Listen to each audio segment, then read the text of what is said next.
एक बार फिर से आप सभी का स्वागत है मेरे प्यारे दोस्तों आपके अपने यूट्यूब चैनल पर। मेरे प्यारे दोस्त, अगर आप एमए फर्स्ट ईयर में हैं और आपने शिक्षा शास्त्र अर्थात एजुकेशन ले रखा है तो इस वीडियो को पूरा देखिएगा, क्योंकि वीडियो में जो है काफ़ी ज़्यादा मज़ा आने वाला है और वीडियो आपके लिए काफ़ी ज़्यादा इंपॉर्टेंट होने वाला है। इंपॉर्टेंट इसलिए होने वाला क्योंकि आज हम चर्चा करने वाले हैं एजुकेशन के पेपर नंबर 2 के बारे में, जिसका नाम है शिक्षा का मनोवैज्ञानिक आधार। ठीक है, इसके बारे में चर्चा करेंगे। ये चैप्टर 1 होगा और चैप्टर 1 का पार्ट नंबर 1 होगा। ये पूरा चैप्टर हम 3 से 4 भागों में ख़त्म करने का प्रयास करेंगे, क्योंकि अगर हम एक भाग में इसको ख़त्म कर देंगे तो काफ़ी ज़्यादा वीडियो लंबा हो जाएगा, ना आप उतना पढ़ पाएंगे और ना उतनी देर तक हमारा शायद पढ़ाने का पूरा मूड बचे। ठीक है, तो इसी हिसाब से हम देखते हुए, समय को देखते हुए थोड़ा थोड़ा करके पढ़ने का प्रयास करेंगे, जिससे आपको अच्छे से समझ में भी आ जाए और आप इन चीज़ों से अच्छे लाभान्वित हो भी सकें। ठीक है, हम सारी चीज़ें नई शिक्षा नीति के अनुसार बता रहे हैं यहाँ पर, तो आपको वीडियो पूरा देखना है। अगर अभी तक आपने चैनल को सब्सक्राइब नहीं किया तो सब्सक्राइब करके ऑल वाले बेल आइकन पर ज़रूर प्रेस कर लीजिए। ठीक है, चलिए वीडियो को स्टार्ट करते हैं। तो ये आपका पेपर नंबर 2 है, जहाँ तक आप देख पा रहे होंगे, द्वितीय प्रश्न पत्र। ठीक है, और उसका नाम है शिक्षा के मनोवैज्ञानिक अधिकार अ, आधार। ठीक है, जिसका नाम है साइकोलॉजिकल बेस ऑफ एजुकेशन। ठीक है, चैप्टर नंबर 1 की बात कर रहे हैं तो चैप्टर नंबर 1 का नाम है शिक्षा मनोविज्ञान का अर्थ। ठीक है, उसकी आवश्यकता, उसका क्षेत्र, पद्धति एवं कार्य। ये इसका नाम है चैप्टर नंबर 1 का। तो इसमें हम प्रश्न के अनुसार देखेंगे, थोड़ा अलग से पढ़ाई करने का प्रयास करेंगे। इसमें हम क्या करेंगे, कुछ प्रश्नों को कवर करेंगे कि इसमें से कौन कौन से प्रश्न आ सकते हैं और उन्हें हमें किस प्रकार से उनके जवाब देने होंगे। उन सारी चीज़ों के ऊपर हम चर्चा करने वाले हैं, जिससे आपको ये मोटी मोटा अंदाज़ा लग जाए कि अगर आपके सामने ऐसा प्रश्न आ रहा है तो आप उनको सॉल्व कर पाएंगे कि नहीं कर पाएंगे, कहीं उनको आप देख के चौंक तो नहीं जाएंगे। तो इस प्रकार से हम सारी चीज़ों को देखते हुए चल रहे हैं। ठीक है, देखते हैं प्रश्न यहाँ पर आपसे किस प्रकार से पूछा जा सकता है।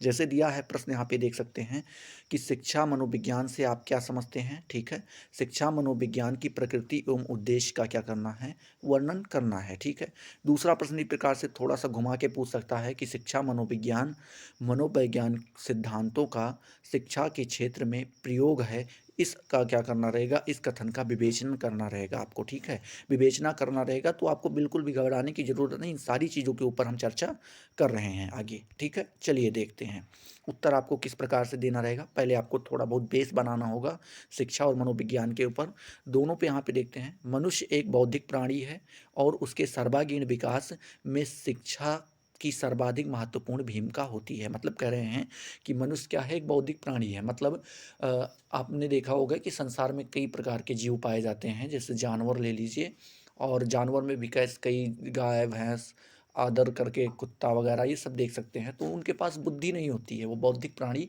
नहीं होते हैं, वो उतना सोच समझ नहीं सकते। सोचने और समझने का काम किसका होता है, मनुष्य का होता है। तो इसीलिए मनुष्य को एक बौद्धिक प्राणी कहा गया है।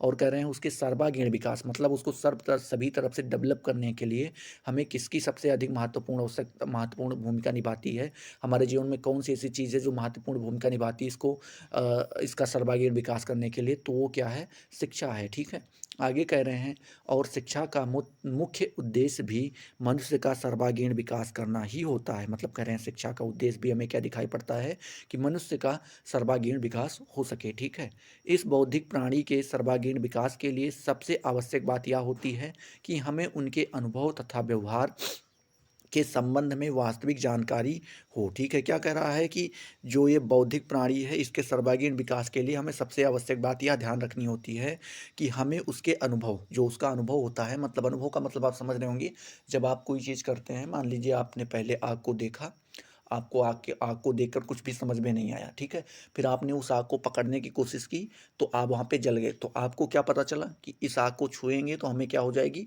हम जल जाएंगे। तो ये आपके लिए अनुभव हुआ। ठीक है, आपने खुद से सीख कर कोई चीज़, अगर कोई ज्ञान प्राप्त किया है तो वो अनुभव कहलाता है। ठीक है, क्या कह रहे हैं, अनुभव तथा व्यवहार के संबंध में वास्तविक जानकारी है हो। ठीक है, आगे कह रहे हैं कि इस संदर्भ में मनोवैज्ञानिक अत्यधिक सहायता प्रदान करता है। मनोविज्ञान क्या करता है, हमें अत्यधिक सहायता प्रदान करता है, क्योंकि वह बौद्धिक प्राणी मनुष्य के अनुभव एवं व्यवहार का विज्ञान है। क्या मनुष्य के अनुभव और व्यवहार का विज्ञान है, मनोविज्ञान है। ठीक है, मनोविज्ञान को मनुष्य के अनुभव और व्यवहार का विज्ञान कहा गया है। ठीक है, आगे कह रहा है, शिक्षा के क्षेत्र में मनोविज्ञान से सहायता प्राप्त करने के प्रयास के परिणाम स्वरूप मनोविज्ञान व शिक्षा शास्त्र की एक नवीन शाखा का प्रादुर्भाव हुआ जिसका नाम है शिक्षा मनोविज्ञान। ठीक है, तो जब हमें इन दोनों चीज़ों की आवश्यकता दिखाई पड़ी तो वहाँ से हमें दो चीज़ें निकल के आई, एक तो मनोविज्ञान से और दूसरा शिक्षा शास्त्र से। तो इन दोनों से जो नया सब्जेक्ट मिलके हमें हमारे सामने तैयार हुआ तो वो क्या तैयार हुआ,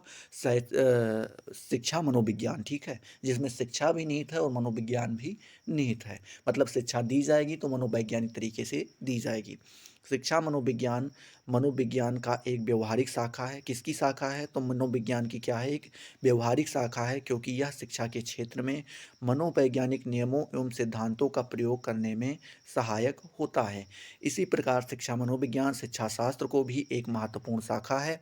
क्या कर रहे हैं, इसी प्रकार जो शिक्षा मनोविज्ञान है, इसी प्रकार से शिक्षा मनोविज्ञान शिक्षा शास्त्र की भी एक महत्वपूर्ण शाखा के रूप में हमें दिखाई पड़ती है, क्योंकि संपूर्ण शिक्षा प्रक्रिया को सफल बनाने में, क्या संपूर्ण शिक्षा प्रक्रिया को सफल बनाने में सहायक होता है। क्या सहायक होता है, शिक्षा मनोविज्ञान। ठीक है, आगे देखते हैं शिक्षा मनोविज्ञान क्या है। यह समझने के लिए इस अध्याय में हम शिक्षा मनोविज्ञान के अर्थ, प्रकृति पर विचार, प्रकृति एवं उद्देश्य पर विचार कर रहे हैं। ठीक है, तो पहले हम देखते हैं शिक्षा मनोविज्ञान का अर्थ एवं उसकी परिभाषा। क्या देखते हैं, शिक्षा मनोविज्ञान का अर्थ एवं उसकी परिभाषा।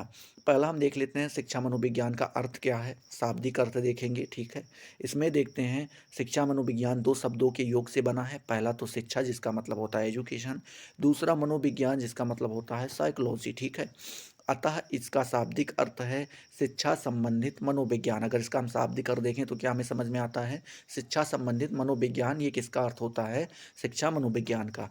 स्पष्ट शब्दों में मनोविज्ञान का व्यवहारिक स्वरूप, मनोविज्ञान शिक्षा मनोविज्ञान का क्या है, व्यवहारिक स्वरूप है और शिक्षा की प्रक्रिया में मानव व्यवहार का अध्ययन करने वाला विज्ञान है। ठीक है, इस प्रकार स्कीनर के शब्दों में हम कह सकते हैं कि शिक्षा मनोविज्ञान अपना अर्थ शिक्षा से जो सामाजिक प्रक्रिया है और मनोविज्ञान से जो व्यवहार संबंधित विज्ञान है ग्रहण कराता है। ठीक है, आगे देख रहे हैं कि अधिक स्पष्ट करने के लिए हमें यह समझ लेना उचित होगा कि शिक्षा प्रक्रिया के दो तंत्र हैं। पहला क्या, शिक्षा ग्रहण करना, दूसरा क्या, शिक्षा प्रदान कराना। ठीक है, शिक्षा प्रक्रिया के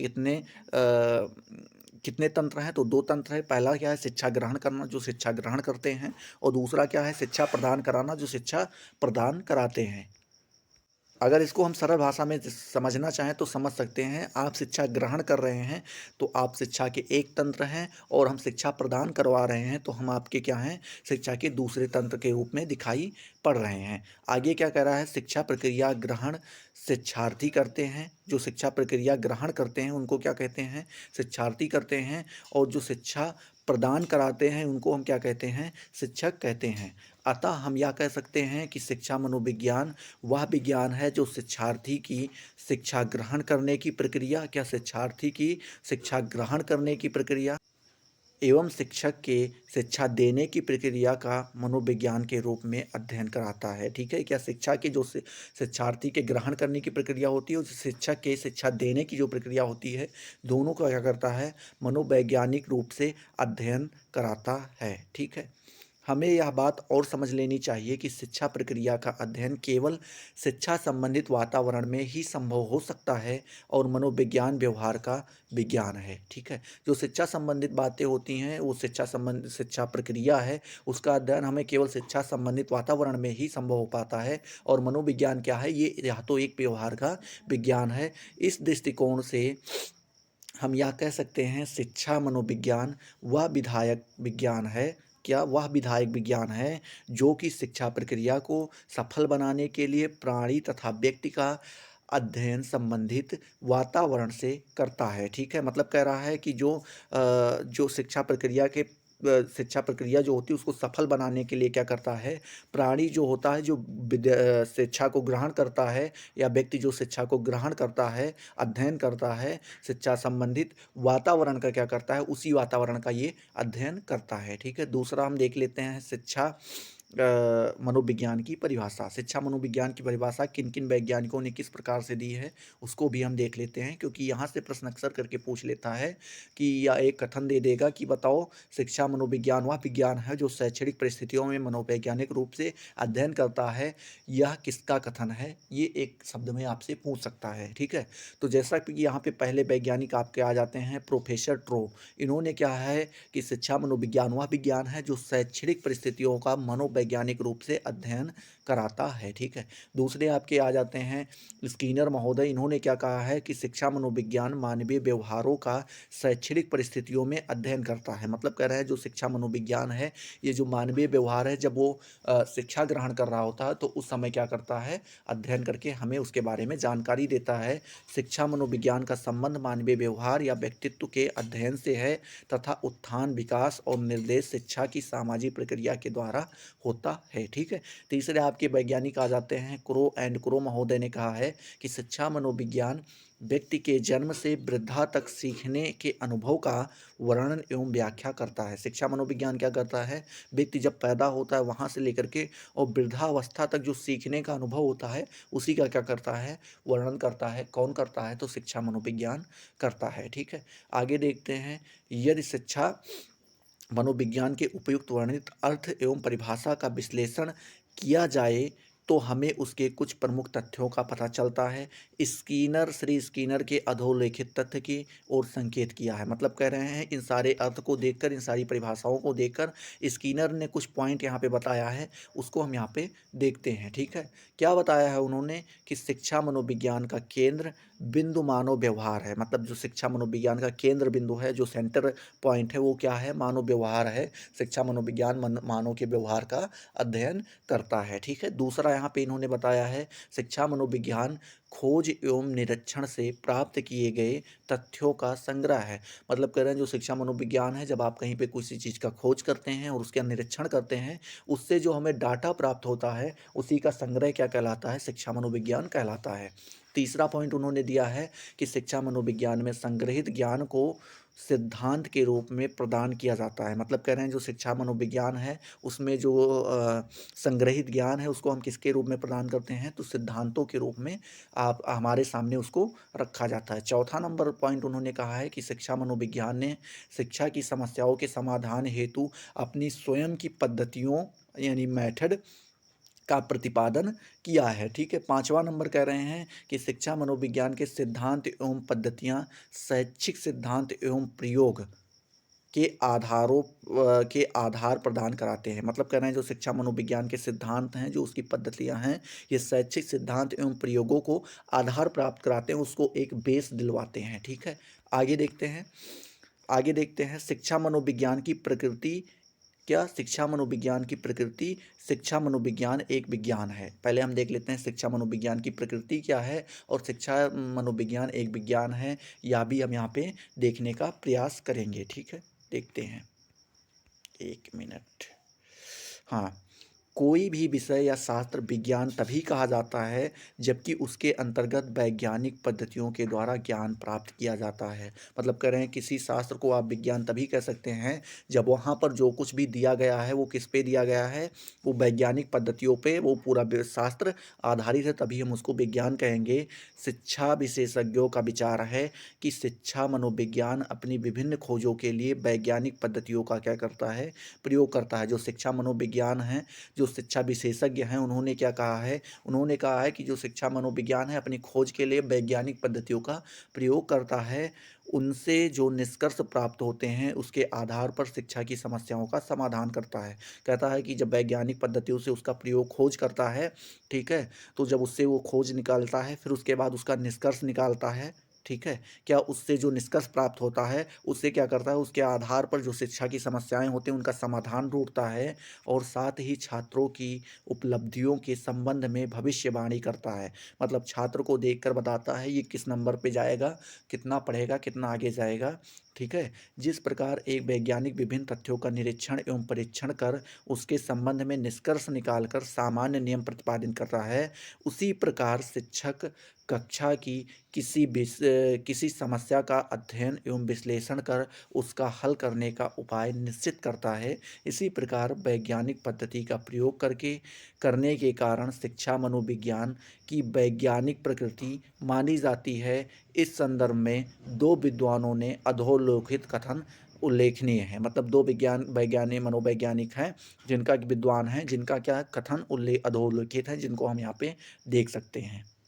आगे देखते हैं हम लोग। यहाँ पे दिया है 1 मिनट। हाँ, क्या दिया है यहाँ पे? आपके दो वैज्ञानिक दिए गए हैं। पहला तो आपके दिए गए हैं, 1 मिनट भाई ऊपर हो जा। पहला क्या है? क्रो एंड क्रो महोदय ने कहा है कि शिक्षा मनोविज्ञान को व्यवहारिक विज्ञान माना जा सकता है, क्योंकि यह मानव व्यवहार के संबंध में वैज्ञानिक पद्धति से निश्चित किए गए सिद्धांतों एवं तथ्यों के अनुसार सीखने की व्याख्या करने का प्रयत्न करता है। ठीक है। दूसरे आपके आ जाते हैं सारी एवं टेलफोर्ड महोदय। इन्होंने कहा है शिक्षा मनोविज्ञान अपनी खोज के प्रमुख उपकरणों के साथ में विज्ञान की विधियों का प्रयोग करता है, इसीलिए यह क्या कहलाता है? विज्ञान कहलाता है। तो आई होप ये सारी चीज़ें आपको अच्छे से क्लियर हुई होंगी।